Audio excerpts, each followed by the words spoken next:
Hi, welcome to the Trinity Podcast. I'm your host, Prawn Wizard. Today with me, I've got Treetop, Hey, it's me, Treetop Duelist. Bodity, Hi, I'm Bodity. and Punk Rock Lee. Hi up. Today we're going to be talking about some cards that are really good in Trinity and generally pretty bad in the TCG. There's a lot of cards like this, but we've brought about 10 with some honorable mentions that are particularly good. You want to go over the honorable mentions, Treetop? Well, before I get into that, I want to talk about what kind of makes the list. So, there are lots of cards that are very good in Trinity and not played in the TCG.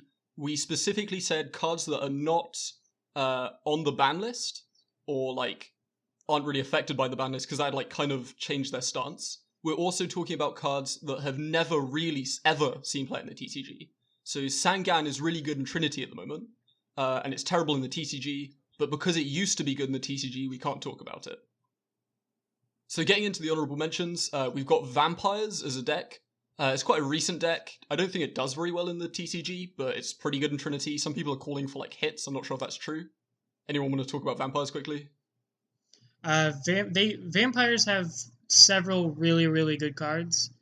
And they're scary. They're definitely scary and they're a threat. I don't know if they're quite hit worthy, but I would call them tier 1.5 probably. It's just the classic story of a deck that was not fast enough to compete in the TCG actually having a bunch of playables once you sit down and look at it. And having a bunch of playables is what makes a deck playable in a slow format. So there's a lot of them, definitely. Vampires. We also have Heavy Stormduster. This didn't quite make the list because it still sees some play in the TCG, but the discrepancy between how good it is in Trinity and how good it is in the TCG is huge. This is, I think, the most played card in Trinity, or very high up there. It's in the top 5. We also have Firefighting Daruma Doll. I don't think this has ever seen play in the TCG. In Trinity, it's played as a scapegoat target. So you play scapegoat, you make Mrs. Radiant and this. You can use its effect maybe, and then you turn it into a topologic. It's kind of too niche to fit in the actual cards. And finally, we have Orbital HYDRALANDER. This card sees some play in TCG, like Burning Abyss decks. It's been tried out. In Trinity, this is absurd. The name is HYDRALANDER, and it is based on the Highlander idea of a format. If you know how good Zodiac Trident is, imagine Zodiac Trident, which doesn't target, and has 3,000 attack constantly. It's absolutely insane. Mills. Yeah, it also mills you. It's just, this card is very likely going to get banned in the future. I think it's up for ban at the moment. Anyway, getting into the actual list, Prawn Wizard, you're the host. Do you want to start us off at the bottom? Sure. I'll go with Spiritual Beast Tamer Winda. She's just a 1600 card, pretty nondescript. And a TCG, unless you're playing Ritual Beast, I don't even know if Ritual Beast plays her. You don't really see her ever. But in Trinity, when she's destroyed, is it destroyed, right? Yeah. Destroyed by anything, yeah. Yeah, when she's destroyed, she summons a 3200 beater, which is just really good value for good stuff decks. Or just can be a slot in for other decks, like rank 4 potentially. Yeah, so you summon Ultigaia Pello, but you have no intention of ever using the negation effect because it's the only Ritual Beast card in your deck. You can't actually use the negation effect. You have to have successfully summoned it with the contact fuse for it to have an effect. So it's literally a 3200 vanilla, but the value of a 1600 normal summon that turns into a 3200 vanilla is reasonable enough to play in Trinity. Mm-hmm. Yeah, it's also quite noteworthy that if you just normal summon it and use it as a 1600 beater to push for damage or whatever, most decks can't deal with it and the Ultigaia Pello in the without and actually get past it. They might be able to kill her in the battle phase, then go to main phase 2 and deal with the Gaia Pello, but they won't be able to deal with it before the battle phase. So it's also quite solid protection from being attacked. Yeah, and having to use a Castel on a 1600 beater just feels really bad, if that's their best answer. It's annoying. You can very easily sneakily get a 2-for-1 in card advantage because your opponent has to deal with 2 threats off 1 card, and because the only deck building commitment is a single slot of extra deck space, and then this card, it's very good in any deck that has the room and like doesn't mind using its turn to normal summon just this instead of make another play. Yeah, it's quite good as just like a generic good stuff card. The next card on our list is also, I feel, quite underplayed, but it's also seen play in quite a few different decks. Phantom Knight's Shade Brigandine. This card's really weird. So it's a trap, and you can activate it the turn it's set, but only if you have no trap cards in your graveyard. And then it becomes a level 4 vanilla monster. It's really important that it's a vanilla, because it won't count towards the summon limit. And this means that you can make it like a rank 4 on the first turn of the game. You can set it and it's still fine like mid-game. Typically you'll also use Armageddon Knight to send Phantom Knight's Silent Boot to search the Shade Brigandine, and then that's like a 1-card rank 4 that only uses 2 summons rather than 3. Which means you can go into Utopia the Lightning if it's like if you're going second, which is really strong, or some decks can also use it to get to their extenders and like use them the same turn. Like a Dinosaur deck, for example, could go into Laval Chain with this and dump an Overtex, get a pill, and use the pill on the same turn. Since they haven't hit the summon limit yet, they can still summon from the pill. Yeah, the fact that it doesn't count towards the summon limit is really what makes it relevant, I feel. And due to the Highlander nature of Trinity, you can't just run 3 Photon Thrashers in your rank 4 deck, which means keeping an eye out for single card, no normal summon, like summon a level 4 monsters like this card, is how you like keep your deck consistent, even though you can generally only run 1 of each. So it fills a niche that just doesn't exist in the TCG, and that makes it a really strong card. Despite the Highlander nature of the format, there are some cards that you're allowed to play 3 of in Trinity. We call these unbound cards. And one of these is a very recent card. I can't remember the whole name, we just call it Buddy Force. It's like Super Team Buddy Force Unite? Can someone confirm or deny that? I think that was it. Yeah, It's got a lot of exclamation marks as well. This card is very good. It's what we've really wanted for a while. It's kind of like Super Team Buddy Force Unite. Yeah, it's a floating Call of the Haunted, but it's actually even better than Call of the Haunted in some scenarios because you can summon from your hand as well, which in a deck like Hopeless Dragon or something, or Blue Eyes, is really, really good for getting like hard to summon dragons out onto your field, because when you run really strong dragons like Red Eyes Metal Darkness or the Felgrand Dragon or something like that, sometimes you just get in your hand and brick.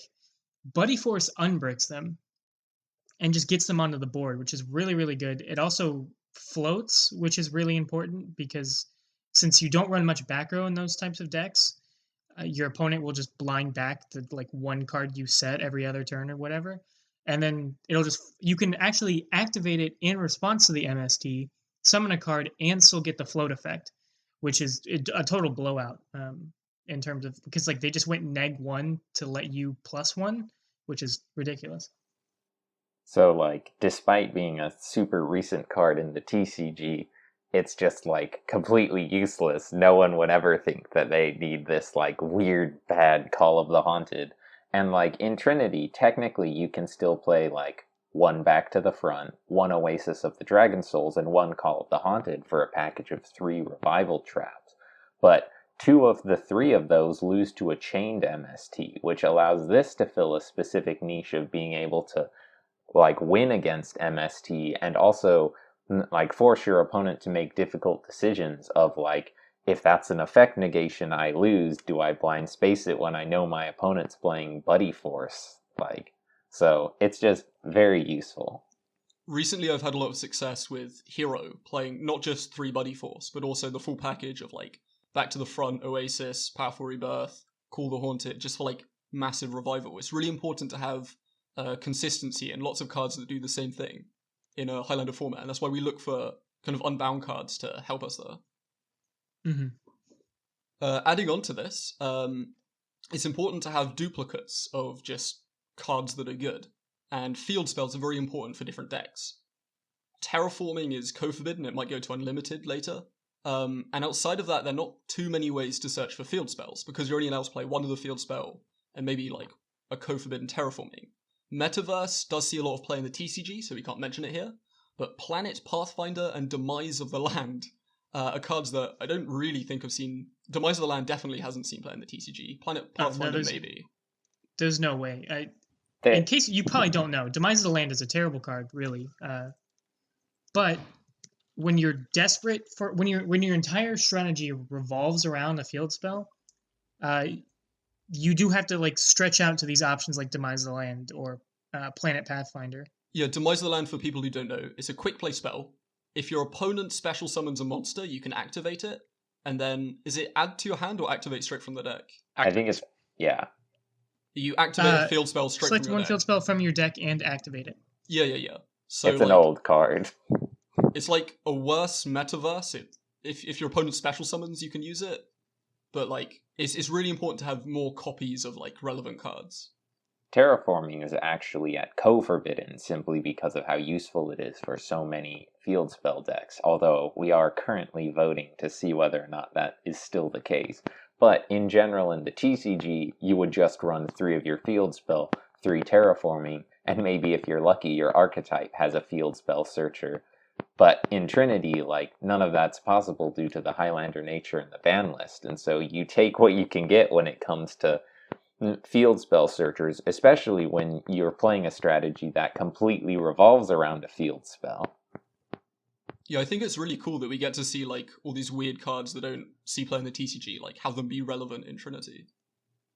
Mm-hmm. Even the TCG decks that would want to run like 9 copies of their field spell couldn't run Planet Pathfinder because blanking a turn, which a lot of decks would do if they ran this card, basically loses you the game a lot of the time into the TCG. But a lot of decks, like, sure, Planet Pathfinder is way better in decks that can like start plays using your field spell, like True Draco or that kind of deck, Pacifist, maybe. But like, you can also just use Planet Pathfinder in any deck that's desperate to find your field spell. You could use it in ABC if you wanted to, just because blanking a turn isn't the worst thing in the world. Punk has a very nice segue onto the next card of this list. Do you want to get into that? Yeah, speaking of pacifists, the next card is Pacifist of Phantasm City. It's not even close to good enough in the TCG, but in Trinity, it has been the like go-to control shell for a while now. Of note, it is unbound because it is treated as Umi in the deck, and so, like, for ruling issues, you having multiple cards with the same name in the deck in a Highlander format, it's easier to just say you can play as many as you want of them. But that means that you have, like, 3 Pacifists, Planet Pathfinder, Terraforming, Demise of the Land, and Pacifist itself, while in the TCG, was often used as a sort of, like, summon your big spiral dragon and use the equip spells to beat face, while, like, using normal monster stun cards to, like, Heat Wave to make your opponent be unable to play. Simply beating down with, like, constantly summoning 2,000 tokens while searching disruptive traps is incredibly strong in a slow format like this, and that's why Pacifist is, like, still a tier 1 deck. Oddity, you're clearly uneducated, as the dragonless version of the deck is superior in the TCG as well. Is it really? Yeah. I mean, I'm pretty sure it's just not a deck in the TCG, but for it's a time... closer to a deck than the one that's like, I'm gonna normal summon a normal monster and hope that you don't have either an MST or a response to the normal monster. Yeah. Also, the Heat Wave isn't nearly Heat Wave isn't consistent enough in the TCG to work, but it's definitely not consistent enough in Trinity to work. If you look at the payoff that Pacifist gives you in the TCG, like, you summon a monster and get like 1 pop or 1 negate. That's like nothing compared to like what Goki and stuff can spew out on the first turn. In Trinity, every turn getting a 2k beta and getting a pop or a negate is just absurd. This card is so good. It mandates all of the copies of MST that you can run in every side deck, pretty much. It's the sheer definitely. existence of it. Yeah, Pacifist is the reason why I put a lot of jankier spell trap removals in my deck. Speaking of a jankier but also pretty good spell trap removal, ARCHFIEND ECCENTRICK. It's used as another copy of MST because obviously MST isn't unbound or anything, so you have to run more spell trap removal than just that or just Twin Twisters. But ARCHFIEND Eccentric also has the flexibility of being monster removal, which is really nice. Yeah, if you look at Exiled Force in Goat Control, like, it was a very good card. And if you, like, give it the versatility of either being exiled or MST, it's very, very good. Lots of decks also play it as part of, like, the Sangan engine, as we call it. So that's Sangan, Tour Guide from the Underworld, Eccentric Archfiend, and then some sort of link monster that you can make with Tour Guide. So you make Tour Guide, get the Sangan, make your link, get a Sangan search. And if you've already seen the Sangan, you'll get the Eccentric. But just drawing it by itself, it's as good as an MST. And, like, if you've got a normal summon to go, you can just pop any monster. You can search itself with Sangan, so you can, like, sort of search MST if you really want to. It's just a very all-round good card. It's very staple. It sees a lot of play. Yeah. I'm gonna go and say it's way worse than a copy of MST versus a lot of strategies, though. If you're hitting something that's really valuable to them, they can MST it in order to prevent the MST effect. If you're playing versus something like Pacifist, you have to activate it first, which gives them a Pacifist token. There's a lot of downsides to it, but it's a very good card for sure. Yeah, I was gonna say, on the other hand, it still has the original reason it ever saw any play in the TCG was it's a pendulum monster, and pendulum strategies can search and reuse it. And that still holds true in Trinity. It's just useful enough that it still sees play in many other decks. And for a fun little synergy that I made use of in the past tournament, when it is in your graveyard, it does not count as a spell, which means that it and other cards like Mythical Beast Garuda can be used as pseudo spell trap removal that doesn't turn off Light of Sekka if you want to play a fun deck like that. To note, though, you can't activate them after you activate Light of Sekka. Yes, because activating them counts as activating a spell or trap, but in the graveyard, they're still monsters, so... You can still normal summon it afterwards and, like, get a pop. Yeah, so it's not even dead after Sekka. It's just a very flexible and powerful card. Moving up the list, we have Graydles. So all, like, the 3, like, basic Graydles that all sort of do the same thing, as well as GRAYDLE Impact. They kind of make an engine. They're played in basically just control decks, but they're, like, very, very good. Most control and good stuff decks run GRAYDLE, yeah. At the very least, if you activate Impact, you're getting a +1 every turn. And then if you've got normal summons free, you can just start stealing their monsters. You can even just set the GRAYDLE, kind of like play some mind games. It's just all-round good control stuff. If Snatch Steal is good enough to be at Co in Trinity and be forever banned in the TCG after one disastrous attempt, it's like monsters that are almost Snatch Steal are really powerful.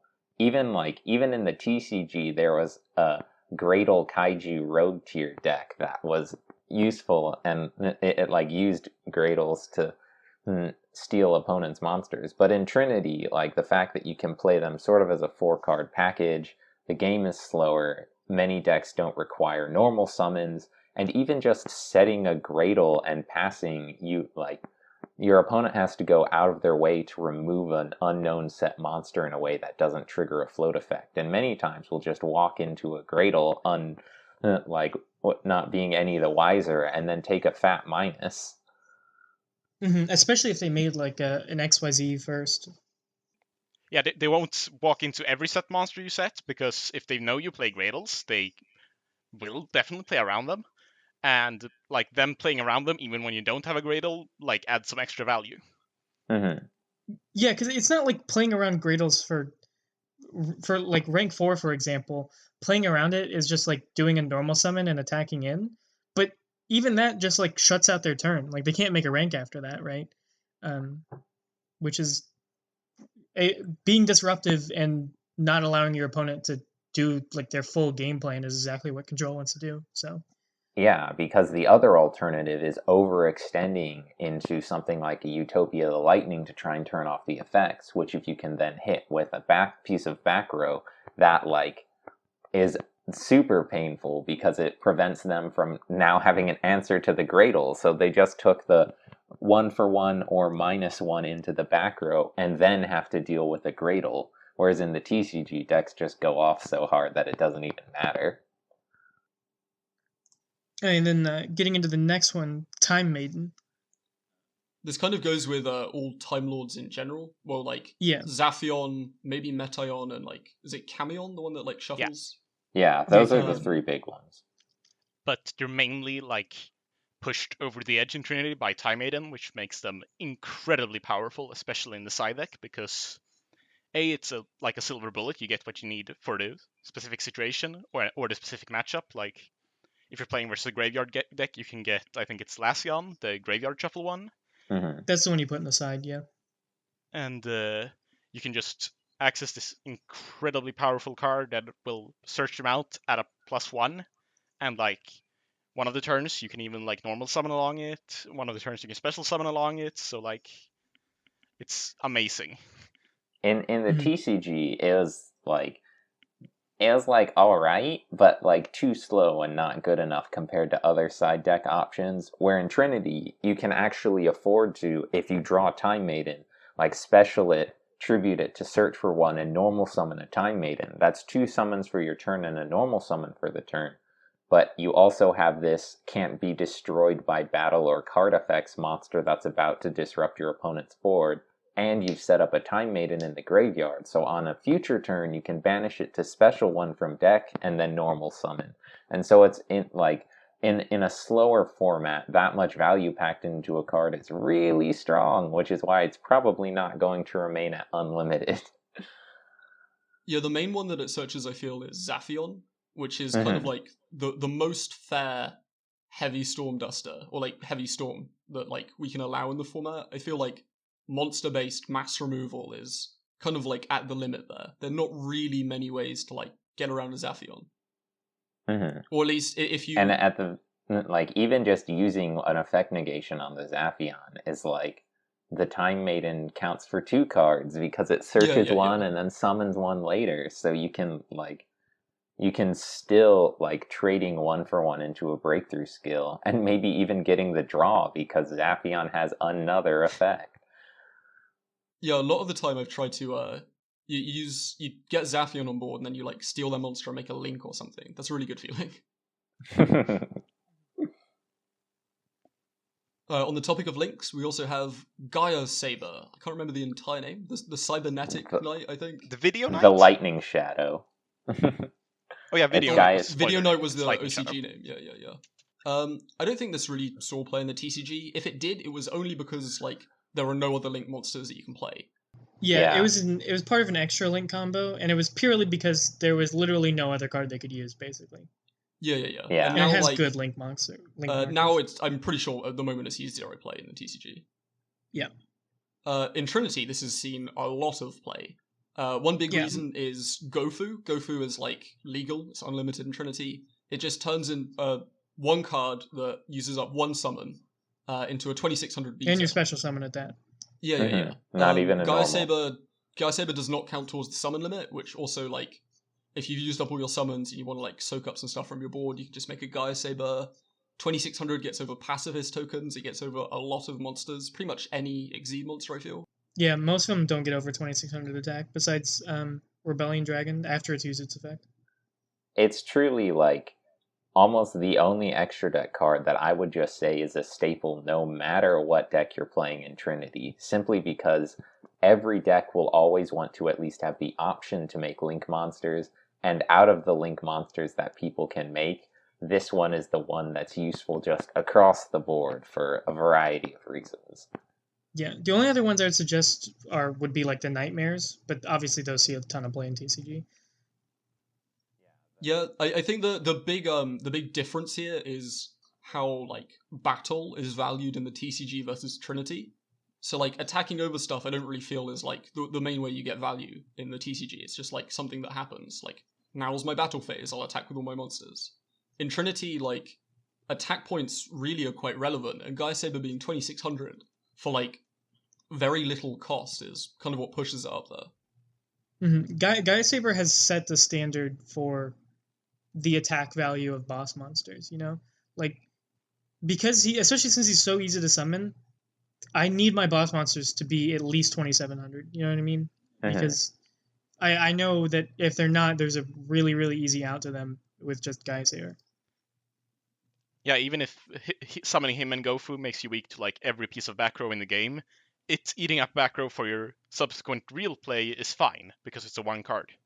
Yeah, it's a 1 card, 1 summon investment, which means that if you still have 2 summons left, you can still do a normal summon and like some other play.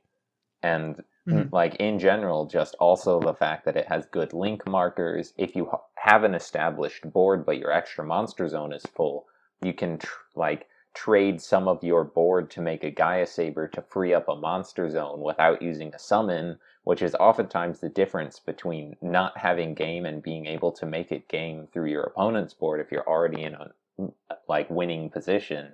It's just so useful. Yeah, it really is. It's also very useful in that it like you can have a bunch of crap on board, including said rank 4 without materials, and you just clear everything out and you can make whatever play you needed to make. And this brings us to the final card of the list. This is an absurdly powerful card in Trinity. It's co-forbidden. Fairy Tale Luna. I think it's played a little bit in the TCG, definitely not nearly as much as Snow. But this card is so absurd in Trinity simply because you can't counter the effect of Luna. Luna is, you can bounce it to bounce one of your opponent's monsters, unless they send a card with the same name from their deck or extra deck to the graveyard. Obviously, this is a Highlander format, so they'll almost never have the ability to send something, so it's kind of just like a Kirin that you can normal summon, and also search as Fairy Tale Snow. Yeah, I often forget that Luna even has that, like, what's the word for it? Effect. Like clause to it that they can send another copy, because it just comes up so rarely in Trinity. Although it does happen sometimes, like off of Red Eye's fusion, your fusion counts as Red Eye's Black Dragon. So you have to. I've had it happen to me in Blue Eyes, where like he milled a Blue Eyes, because Blue Eyes Alternative was treated as Blue Eyes in the field. And also Burning Abyss, he had a second Dante in the extra deck, but 99% of the time it's just straight up bounce 2 monsters.